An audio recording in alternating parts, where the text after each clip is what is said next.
চট্টগ্রামে শীতের তীব্রতা বাড়ায় শ্রমজীবী ও নিম্ন আয়ের মানুষের কষ্ট লাঘবে শীতবস্ত্র বিতরণ করেছে চট্টগ্রাম সিটি কর্পোরেশন। মঙ্গলবার নগরীর একটি অনুষ্ঠানে সিটি কর্পোরেশনের সেবকদের মাঝে শীতবস্ত্র তুলে দেন মেয়র ডাক্তার শাহাদাত হোসেন। এ সময় মেয়র বলেন, শীত মৌসুমে খেটে খাওয়া মানুষের দুর্ভোগ সবচেয়ে বেশি হয়। নগর পরিচ্ছন্নতা ও নাগরিক সেবায় নিয়োজিত সেবকরা প্রতিকূল আবহাওয়াতেও দায়িত্ব পালন করেন, তাই তাদের পাশে দাঁড়ানো সিটি কর্পোরেশনের সামাজিক দায়িত্ব।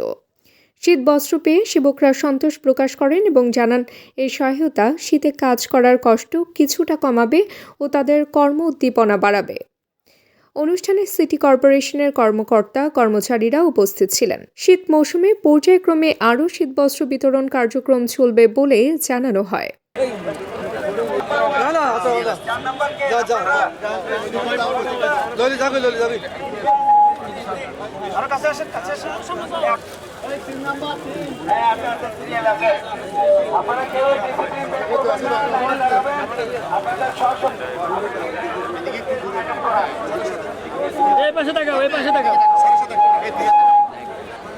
তাবাসসুম হকানিকা, দৈনিক আজকের বাংলা।